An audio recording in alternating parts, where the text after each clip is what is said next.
Thank you, everybody, for coming out. I first became aware of EMP. It was in the mid-'90s. There was going to be a music museum in Seattle, and I got to know some of the people who were doing it, and I was really impressed. Still am impressed by the approach to the music and the high standard, that level of that perspective.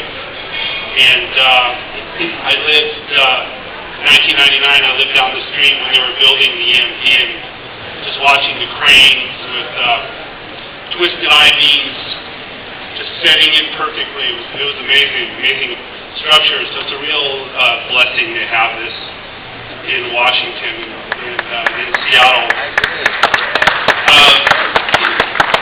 I want to mention a few people. Dave Grohl.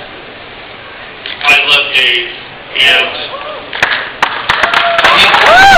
he released a new record this week, and it rocks.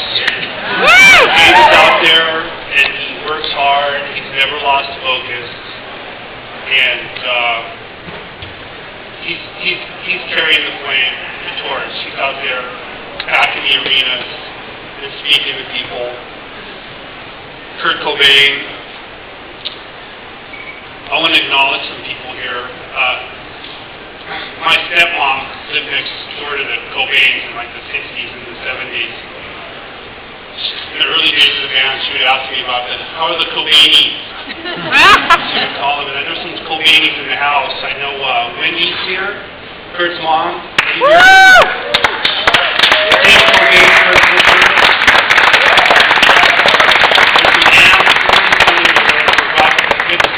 Glad you made it. Kurt Cobain. Here's a man who you could never get him to like clean his kitchen or take out the garbage or do those kind of chores, you know. But Kurt Cobain was not a lazy person. He was a compelled artist who excelled in any form that he wanted to do. Kurt, as we see in the exhibit, was an excellent painter. He did cartoons. He was a sculptor. I have this little sculpture of this writhing, weird spirit man. It's, you know, the Kurt Cobain original. And of course he wrote so much music. And he was compelled to be an artist. He was a true artist. He had a natural talent, and that's what compelled him to share so many things with so many people. When I walk down the street, even tonight, people walked up to me and say, Nirvana changed my life. And I think that's a testament to Kurt Cobain and the vision that what he was channeling and what he put out there, and he spoke to so many people. And I owe him so much. I can't even start. And so many people owe Kurt Cobain.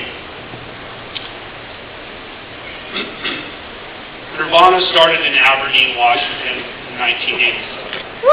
Woo! Aberdeen's a new house. And we were fans of punk rock, American hardcore music. It was iconoclastic. It felt like we didn't fit in culture and society. Not necessarily in Aberdeen, but in most places. So we were drawn into this music, this art form, this community.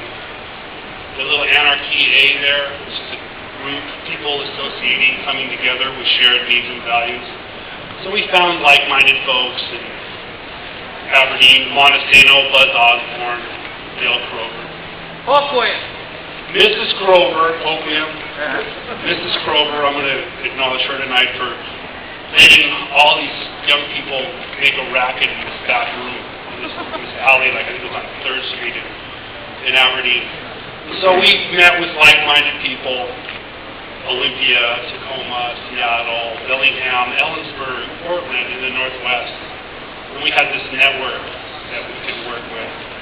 And there's so many people here tonight that were part of that. If you were in a band, a fellow musician, or a fan who just made the music scene, or you owned a club, or you were a bartender, or even you drove a beer truck.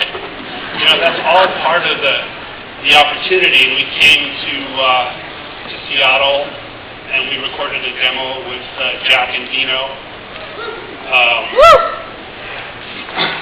Kurt Cobain paid like $300 or something for that demo, and he earned the money for that. He was a janitor, and he worked nights. They would go to clean dentist's office and medical places, and like bust into the nitrous and things like that. But he, basically, he cleaned toilets. That's how he paid for that demo. That's how hard he worked, and that's what he did. Okay. And so we had a recording studio, we had a label, Sub Pop Records. Yeah. Again, so many people were there in this community. And I started speaking tonight. I was talking about the EMP starting in the whole concept in the 1990s. And so it comes full circle that we still have that opportunity. We have opportunities for people to come together. Now we look at this community and that created this phenomenon, and we honor and we remember and we learn from it. The 21st century, looking at the 20th century music in the early 90s, 80s, or whatever, and it's still going strong. Seattle, Washington State, great bands. People are making music. It rocks. What can I say? So, thanks Jacob, EMP, for this great opportunity. The opportunity just to come out here tonight. I don't do a lot of these events. Don't come out very often, but for tonight, it's absolutely going to be here. So I just want to, thank you all. Thank you.